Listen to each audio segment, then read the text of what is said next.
I used to think life settled the way old houses do, worn into shape by years of small habits and settled dust, groaning only where you've come to expect it. The floor by the pantry, the hinge on the back door, even the way light found its way through the kitchen window in the late afternoon felt rehearsed. Safe. Comforting. I built my life on that kind of predictable foundation. I was the woman who did everything by the book, almost without thinking. I married Frank when I was barely 22, more out of a gentle certainty than any reckless passion. Frank was good, solid, loyal, the sort of man who would rather patch a fence himself than call for help. Together we had 2 boys who outgrew their childhood rooms before I was ready to let go of their handprints on the walls. I kept the house running like a quiet machine, folded laundry in neat piles. Birthdays planned months ahead, leftovers portioned into containers with dates scrawled on masking tape. Love, for me, became a kind of soft ritual. It was the grocery list with his favorite snacks circled twice. It was pressing my cheek to his shoulder when he came in from mowing the lawn. It was knowing exactly how he liked his socks folded, and doing it that way for 30 years without complaint. Ours wasn't the breathless love of hidden notes and stolen glances. It was a warm hum, low and steady, that never startled me awake at night. I told myself that was more than enough. But last fall, a tiny crack formed in the walls of my well-kept life. It was a Thursday. I remember that clearly, the sort of day when the clouds sagged under their own weight, the drizzle so fine it clung to your hair like a cold breath. I had just stepped out of the post office when my car refused to start. No click, no stutter. Just silence, stubborn and heavy. Frank was away at a sales conference in Denver, likely in the middle of a presentation, his phone switched off. So when Noah, one of Frank's younger colleagues, pulled up beside me, the window already rolling down, I didn't think twice. I knew Noah in the faint, social way you know someone who shares holiday dinners at long tables.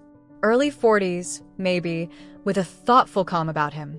At company parties, he tended to hover at the edge of conversations, smiling softly, listening more than speaking.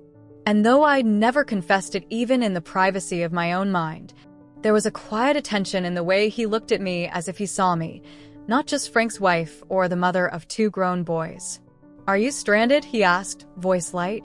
But his eyes were already studying the slump of my shoulders.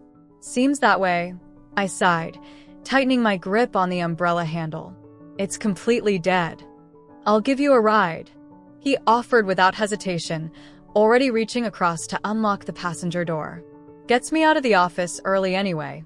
Miserable day to be stuck outside." I hesitated for form's sake, because that's what a married woman does, isn't it? But the relief was too quick, too warm. "Are you sure it's no trouble?" "Not at all," he said, a small smile tugging at the corner of his mouth. So I climbed into his truck, the seat cold through my coat, the scent of pine air freshener, and something more subtle, coffee maybe, or the faint trace of aftershave. I laughed then, a short, awkward burst that felt almost foreign on my tongue. It was the kind of laugh you give when your thoughts are tangled somewhere far from the words you're saying.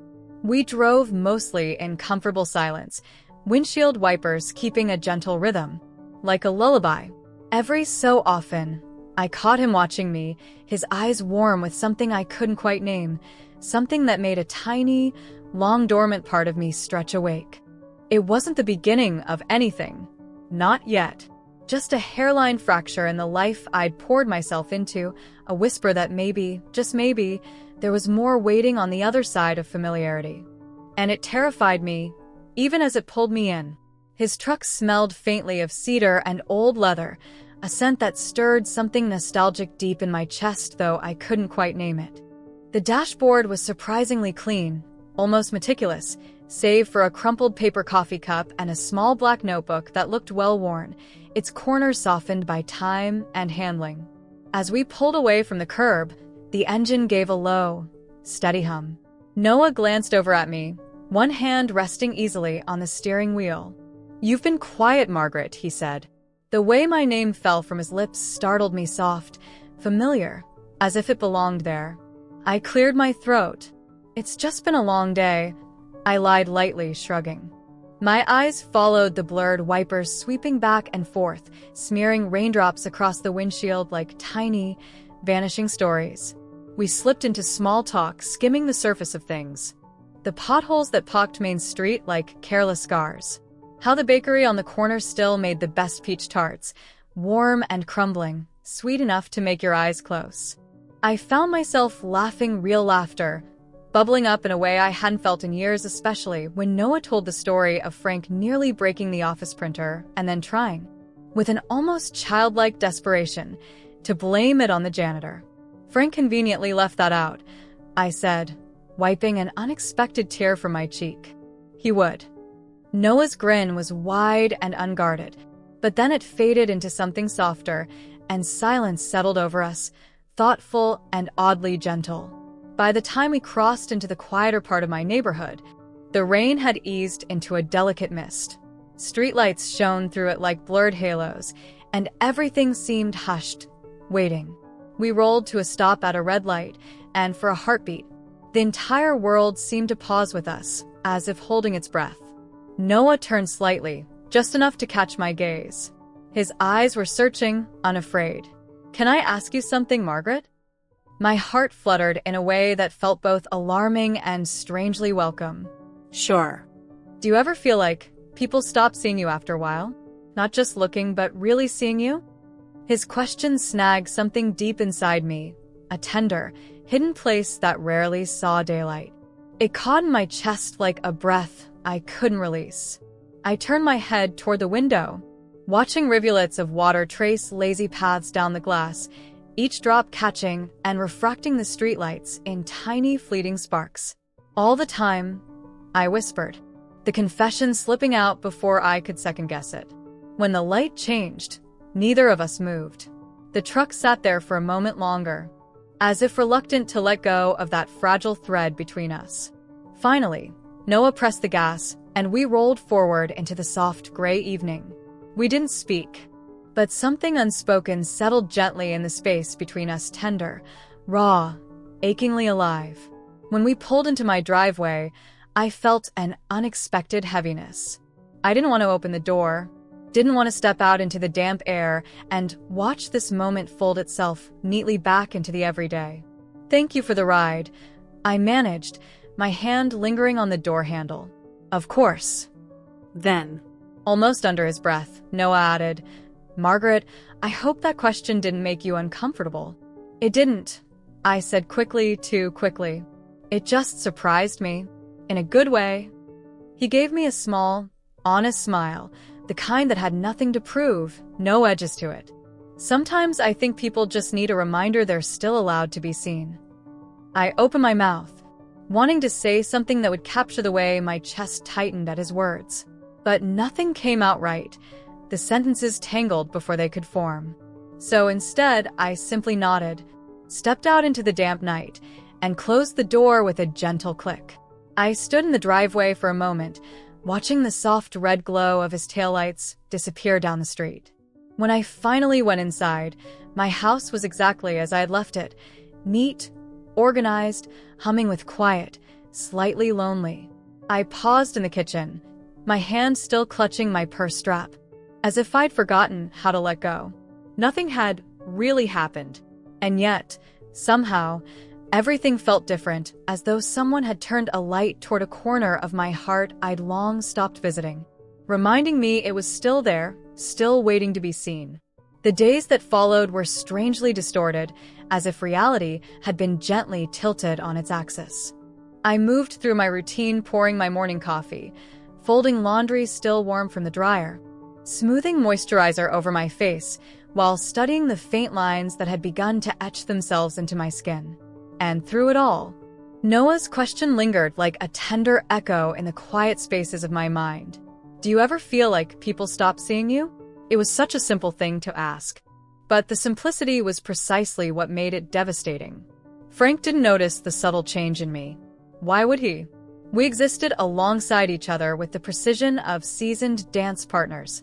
Our steps well rehearsed, our turns synchronized, our hands only ever brushing in passing. We talked about logistics, the boys' soccer games, the rising electricity bill, whether we had milk. At night, we lay side by side in the same bed, our backs islands divided by a gulf of cool sheets. But somewhere deep within me, a small, long-locked door had creaked open, and light was now spilling through the crack. It was disorienting and exhilarating all at once. I found myself wondering what might be waiting on the other side. A week later, my phone buzzed with a message from Noah. "Hey, hope this isn't overstepping, but I'm heading to that little coffee shop near the library. If you want to join me, no pressure at all." I stared at the words until the screen went dark, my reflection faint and ghostly in the black glass. My heart thrummed painfully in my chest. Then, almost without thought, my fingers tapped out a reply. Sure. What time? The cafe was small and cozy, windows fogged from the warmth inside meeting the crisp air beyond. The scent of cinnamon rolls mingled with dark roast coffee, wrapping around me like a comforting shawl. I chose a table in the corner, my hands nervously wrapped around a mug that left little crescents of steam on the wood. When Noah walked in and spotted me, something eased in his expression, a tension I hadn't even realized he'd carried. Maybe I mirrored it. Maybe we were both relieved to see that the other had truly come. We talked for nearly an hour. About books we loved and childhood adventures. About his old dog who used to sleep on the porch swing, snoring so loudly the neighbors teased him. I found myself laughing, genuinely laughing, in a way that felt startlingly bright. And then I shared something small but precious. How, when the boys were little, I'd dance barefoot in the kitchen with them, twirling dish towels like ribbons. Their shrieks of delight, their sticky hands clutching at my arms, I could almost smell the peanut butter on their breath. "That's beautiful," Noah said, his voice low and earnest. And it was the way he said it, not teasing, not patronizing, but soft and reverent, that nearly undid me. When it was finally time to leave, he rose and held the door for me. Outside. The afternoon sun was slanting low, the air crisp enough to raise goosebumps on my arms. "Margaret," he began, his gaze steady on mine, "if you ever need to just breathe differently for a while, I'd be here." I didn't reach for his hand, didn't promise anything, but I met his eyes and held them, letting the silence stretch into something warm and fragile between us. "Thank you, Noah," I whispered. Truly, that night, I lay beside Frank, who was already deep in sleep, his breathing soft and rhythmic. I stared up at the ceiling, my own breath shallow, my pulse loud in my ears. Something fundamental had shifted inside me. But it wasn't guilt. It wasn't even longing. It was a raw, almost shocking awareness that I was still here. That beneath the layers of duty and familiarity, I remained a woman capable of being seen or known in ways I had quietly grieved as lost. And for the first time in years, I closed my eyes not with resignation, but with a tender, tentative hope that perhaps there was more living left for me yet. It was never really about Noah. I can see that so clearly now. Though back then it felt tangled like desire and awakening and regret were all knotted together. But time has a way of sorting threads. Days slipped by, turned into weeks. I never saw Noah again. And, to my quiet surprise, I didn't search for him either. Because what cracked open inside me that day in his truck wasn't about another man at all. It was about something buried much deeper. The soft, fragile core of myself I had neglected for so long. One evening, as the sun dipped low and poured gold through the living room window, I caught my reflection in the hallway mirror. I paused there, studying the faint lines at the corners of my mouth. Once, I would have frowned at them, tugged at my skin, cataloged every small imperfection. But this time, I simply traced them with my fingertips. Each line felt like a tiny story: laughter, tears, late nights rocking a feverish child, quiet mornings with a book by the window. I let my breath settle, thinking, I've lived. And these lines are the gentle footprints of that life. That night, I sat across from Frank at our battered old kitchen table. A steaming mug of chamomile cupped in my hands. I could feel the heat sinking into my palms, steadying me. My voice wavered as I said, "Frank, I think I've started to feel invisible."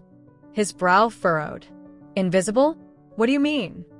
I swallowed, feeling the knot tighten in my throat. I mean, I don't know if either of us really sees each other anymore. We move around each other like furniture. Familiar. Safe. But half the time, I feel like I could vanish and it wouldn't even ripple the water. He looked at me for a long moment, then dropped his eyes and exhaled slowly. Maybe we just got comfortable. Comfortable is nice, I said softly. But I don't want to spend the rest of my life just being comfortable. His shoulders slumped, and when he looked back at me, his eyes were shining with something raw and unguarded. So what do we do? I shook my head, tears brimming. I don't know yet. I only know I need to figure it out. For me. The next morning, I pulled on a light sweater and walked to the little cafe on Main Street. My heart did a small skip as I glanced around a habit. Maybe, but Noah wasn't there. And that was okay. More than okay. Actually, I ordered a dark roast, found a corner table by the window, and set down my purse. From it, I pulled a slim, leather-bound notebook. The pages were perfectly blank, waiting.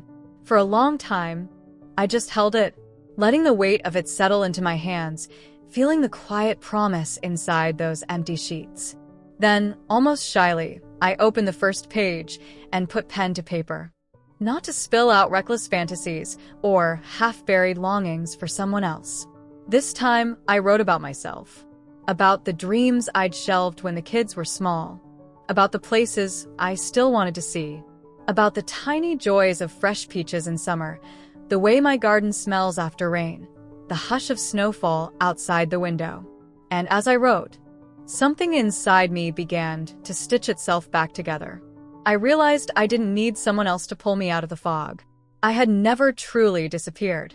I'd just stopped listening to my own voice. Stopped tending to my own soul. Maybe, just maybe, this was the beginning of everything. Not a wild affair or a dramatic escape, but a gentle return to myself. A promise to keep looking in the mirror. To keep writing the stories of my life. To stay awake to every small, precious moment.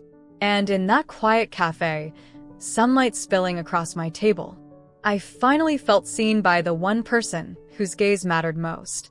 Me.